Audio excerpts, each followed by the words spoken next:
Okay, I put this video off for about another day because I wanted to kind of make sure I do this right because I'm going to be covering a lot of ground. I got to cover SummerSlam, I got to cover a little bit of Raw, and a recurring theme in WWE programming that I wanted to touch up on. And I thought maybe I could cover all three of those things in one video that I can hopefully keep relatively short. But we'll see. But yeah, Raw wasn't bad this week. I really like the opening segment. I really like what they're doing with Heyman and Lesnar. I mean, ever since Heyman came on board, he's just added so much to Lesnar's presentation. It just makes Lesnar so much better that he's around. And I like the closer with Punk and Cena, setting up that match for the pay-per-view and everything. So I think that'll be fine. SummerSlam,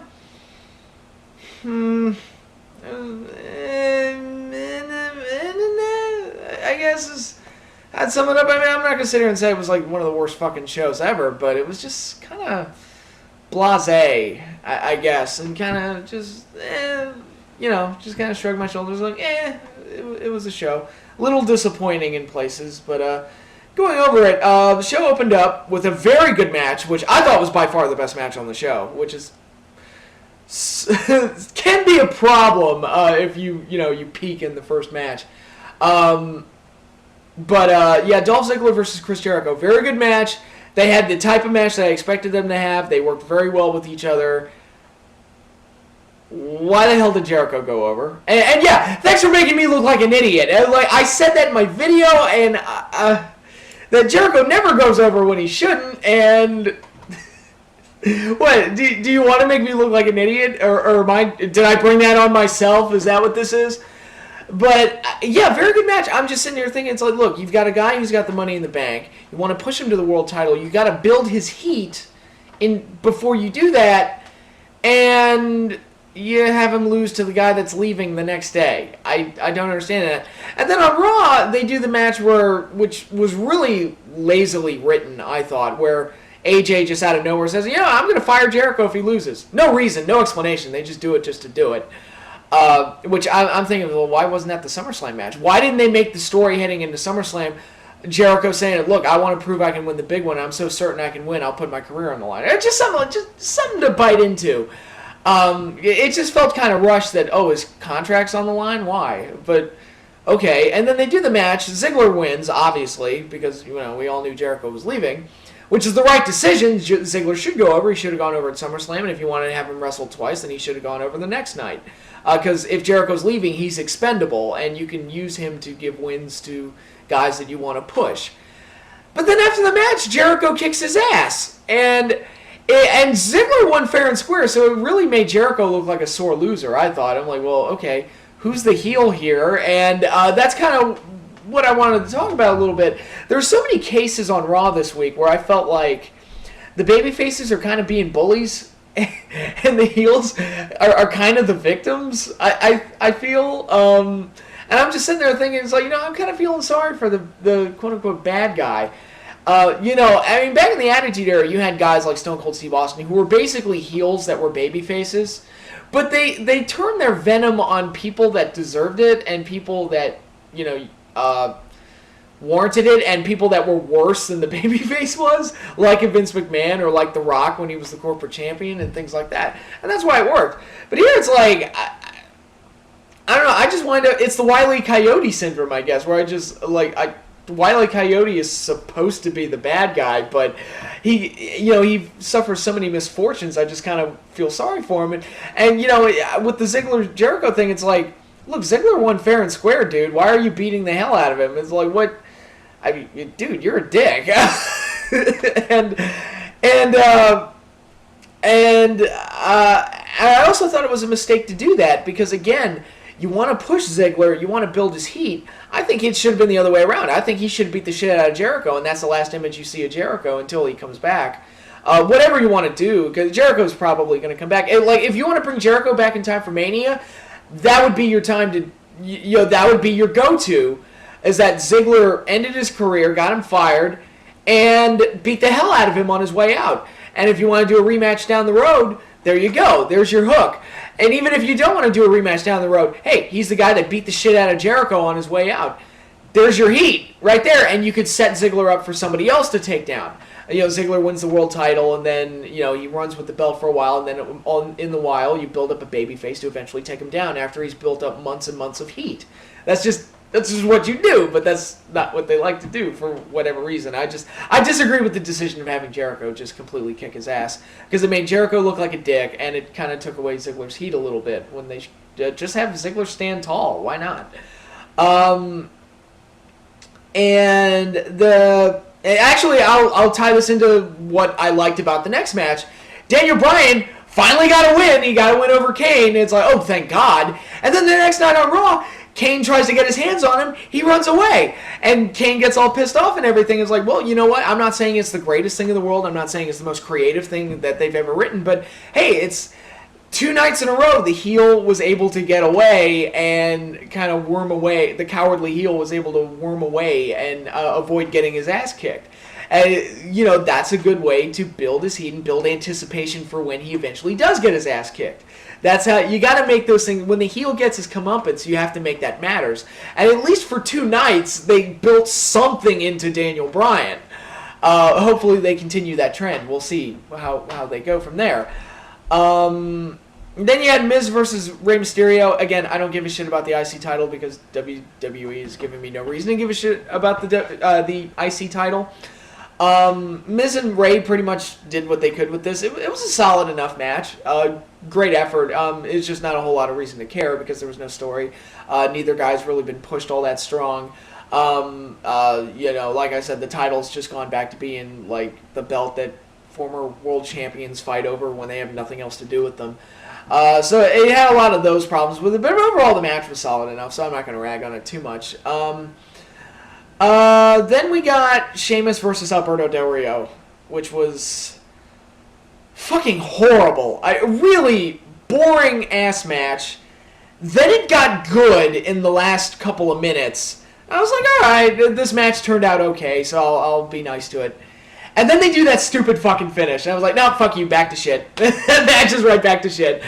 And I was just kind of like, wow, they really did that. And it came off so awkwardly, too, the whole thing. It was just so weird and awkward the way it came off. And all it does is prolong this feud that I have no interest in seeing anymore because I'm fucking done with Sheamus and Del Rio, okay? It's over. I'm done.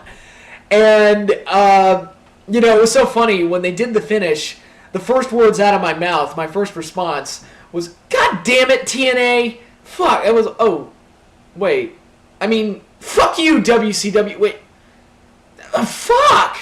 So, yeah, thank you for fucking around with my pre-programmed brain and my reactions that I'm used to giving. It was like, fuck. I was like, I can't, I don't know. It was just really funny that I was cursing out TNA for no reason. Just because of something that WWE did. It's just, you get those reactions programmed into you after... That tells you how bad TNA was for so long, that kind of reaction was programmed into me. It's going to take a while to get that out of my system. So Sheamus and Del Rio, the triple threat for the WWE title. I did not like this match either, and the reason I did not like this match was the story that they went with to tell for the match, where Big Show dominated both Punk and Cena throughout a majority of the match. And the reason I hated that, what have I said in my videos? They have done a shitty job of making Big Show look like a monster. He loses all the time. He gets his ass kicked all the time. And it's just constant, week after week after week. I mean, he beat David Otunga on Raw, but still, not like that matters. But going into SummerSlam, Big Show had absolutely no credibility. I mean, of the 3 guys, he did not belong in there at all because they didn't build him up credibly. He had no victories. Like I said, I don't recall a single match that he won between SummerSlam and the cage match with Cena, and he lost that match, so even before then, I don't recall a single match that he won. And he may have won a match or 2. I don't remember them. And that's the problem, is that you've done nothing to make me believe that this dude's a monster. It's just, it would be like, and I hate to, make this movie comparison again. And again, spoilers if you're one of the 3 people that hasn't seen The Dark Knight Rises.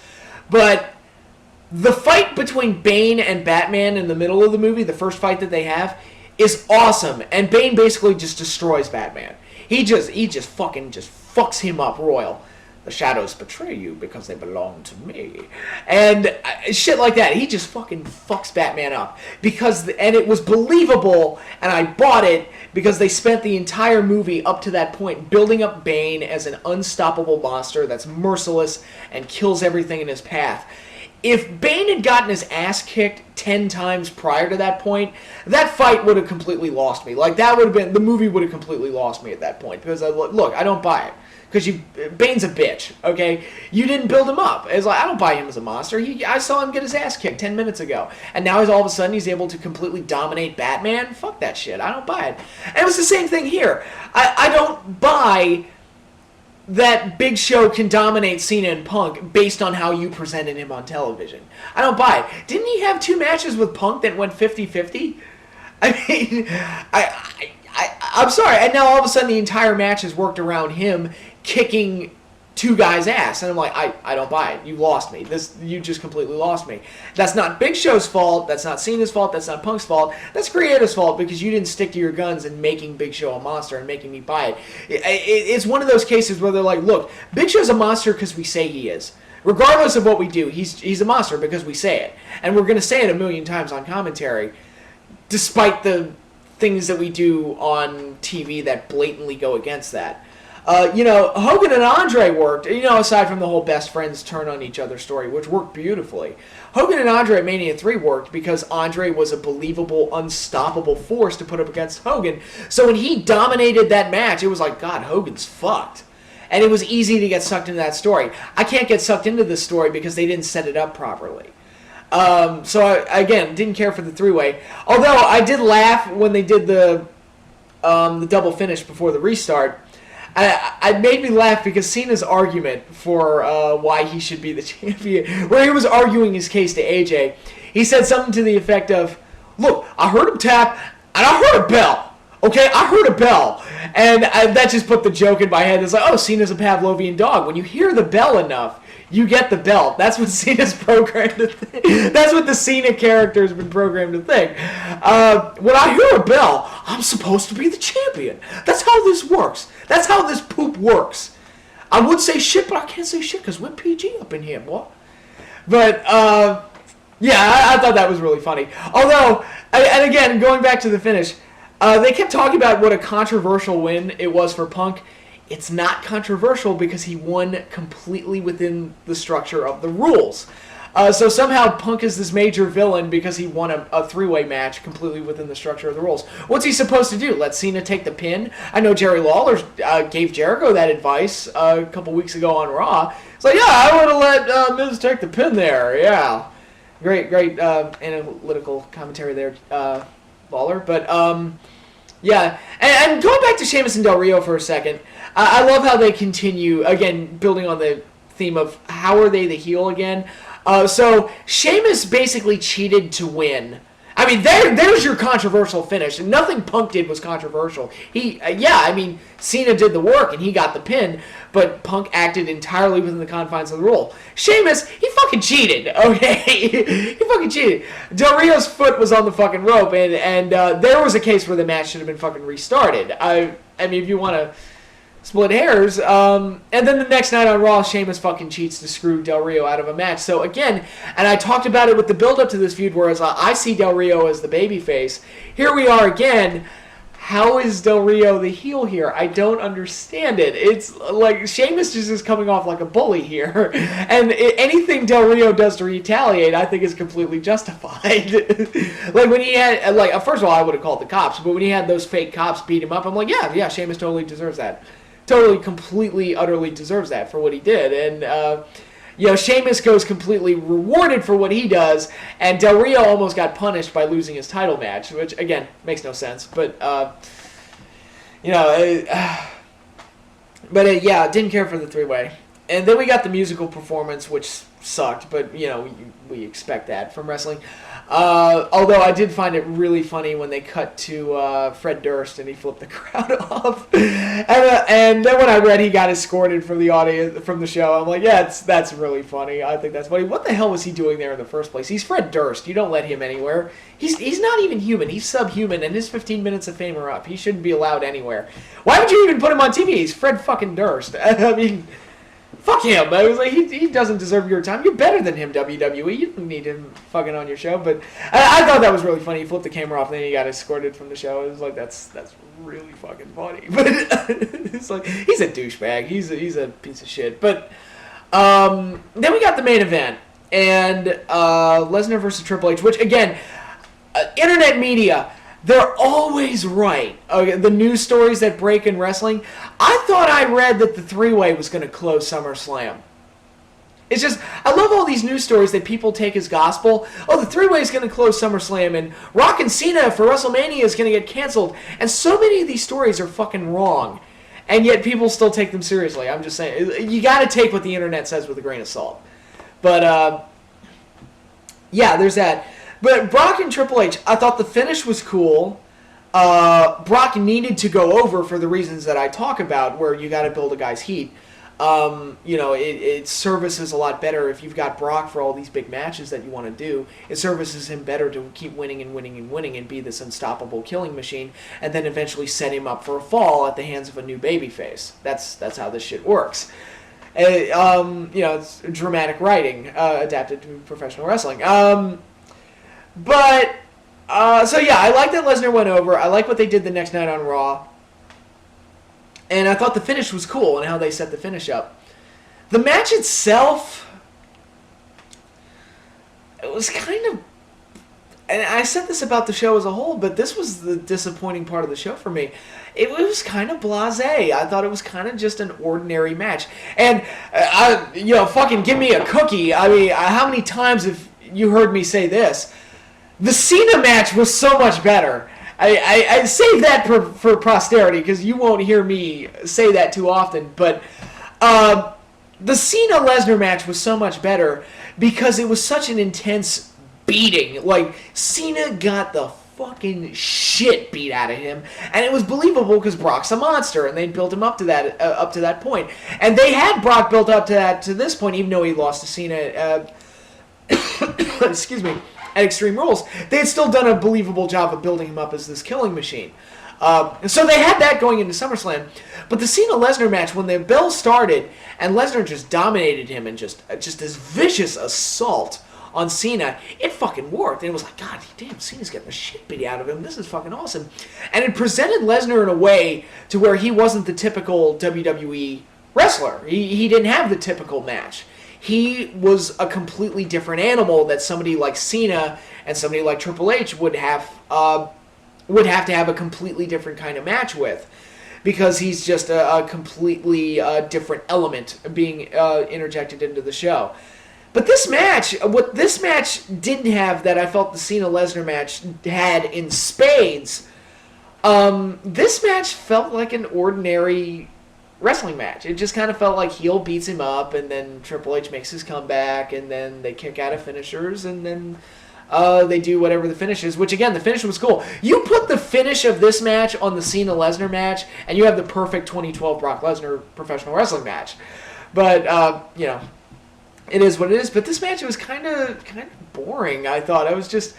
It wasn't like that cool, over-the-top, intense beatdown that I expected. It didn't have... to me, it didn't have the intensity of the Cena-Lesnar match. And the whole thing they did with Triple H retiring after the match, or teasing retiring after the match and looking like his career's over, I didn't buy it because I didn't feel like he had taken that massive of a beating. Yeah, they said his arm was broken the next day on Raw. But while I was watching the show, and I'm glad that they made that point, but while I was watching the show, I just felt like I didn't feel like he had suffered any worse than he normally would under a match. And no, I didn't expect blood. Before anybody points that out, I did not expect blood in this match. I expected something more akin to the... the Triple H Undertaker matches at WrestleMania. Those were very intense matches. There was no blood, but they were really violent and really intense, and I don't think this match quite had that. It just felt kind of ordinary and blasé to me. Again, right booking decision and who went over. I don't think the match quite lived up to what I wanted it to be, though, so it was kind of disappointing in that aspect. And kind of indicative of the whole pay-per-view, where it was just kind of, it was just kind of okay. Okay at best. Not a terrible show, but not one that knocked my socks off, and probably not one that I'm going to remember too fondly 2 or 3 months from now. It was just kind of, it's kind of there. Those are my overall feelings on SummerSlam. Hopefully, Not a Champion's is better. I think Punk and Cena, and like I said about the three-way with show, it did feel like a prelude to Cena and Punk rather than a big enough event on its own. I do think Cena and Punk is a great match to have, even though I do. The problem, though, again, tying into who's the heel here, the problem with turning somebody heel against Cena is that so many pockets of the fan base just hate his guts so much that you never know. Like, is he supposed to be a heel, or is this just... I can't tell, because the fans react so strangely to Cena that it's almost impossible to turn somebody heel on him. Like, when Lesnar came back, he got a fucking standing ovation for F5ing Cena, and it was like, okay, so is he the heel, or is he a babyface, or what? Where are they going with this? I can't tell, because, that crowd just fucking hated Cena. And you kind of get that with Punk, where, and, you listen to Punk's arguments on Raw, it's like, well, he's kind of right. I mean, he did play second fiddle to John Cena versus John Laurinaitis. That's kind of an insult, I would say. Things of that nature. And he's kind of got a strong point. And Lawler is kind of... You are not going to make anybody a heel by beating up Jerry Lawler, in my eyes. I'm like, no, you beat up Jerry Lawler, you're my fucking hero. It's like Damian Sandow. It's like, no, you beat up the Funkasaurus. You're the number 2 babyface in the company behind CM Punk, who beat up Jerry Lawler. That's how this shit works. But yeah, and that's always a problem they have with Cena, is it's almost impossible to make somebody a heel going up against him, just because of the nature of the character and the nature of how everybody reacts to him. And plus, Cena's kind of a pandering douchebag anyway. That I was like, yeah, suck up to the fans and whatever. Like parts of his speech on Raw the other night. But yeah, I do think that's going to be a very good match to have. And again, I would be in favor of Cena winning the title just to get the ball rolling on setting up Punk and Rock for Mania. I don't want Punk and Rock to happen at the Royal Rumble. I want it to happen at Mania. So it's like, you want to do Rock and Cena 2 at Royal Rumble, you go right ahead. I'd be cool with that. Punk wins the Rumble, and then it's Punk and Rock at Mania for the title, and then... Punk beats Rock for the title of Mania. That would be my wet dream. that would be my ideal situation heading into WrestleMania 29, especially since I might be going to WrestleMania 29. I don't know yet, but I might be going. I would much rather see Punk and Rock live than I would see Cena and Rock live, because I've already seen it. I mean, granted, I wasn't at WrestleMania in Miami, but I've already seen that match. But if I'm going to this WrestleMania, I want to see something I haven't seen before. And Punk and Rock, that'd be very cool, and I would be very appreciative. So I'm counting on Punk. I hope Punk loses. I've never thought I would say that. That's another one of those things you should keep in mind. I hope Cena wins, and I hope Punk loses, just to set up that match for WrestleMania, for the greater good. The greater good. By the way, if you haven't seen Hot Fuzz, it's a fucking amazing movie. Just throwing that out there. But yeah, Punk's been champion for 9 months. They said that at SummerSlam, and it kind of floored me. I'm like, yeah, he has been. Time flies when you're having fun. It really does fly when you're having fun. It's amazing. I've enjoyed Punk as champion. That's one of the major bright spots of the WWE that I can say. It's like, he hasn't main evented any pay-per-views, but it's been a very Bret Hart-like title reign where he's just... Look, he has the best matches, and his stuff is generally the most entertaining. So, yeah, I really enjoyed Punk as champion. I like that they keep bringing up how long he's been champion, and it's like, okay, now he's the 13th longest reigning champion. Now he's going to be the 11th longest reigning champion, or whatever. It's a cool statistic to keep bringing up, so I really enjoy that. But, yeah, I hope I covered all of that well, and a lot to go through this week. But yeah, I have another topic planned for another video this weekend, so be on the lookout for that. And I will see you all later. So, toodles.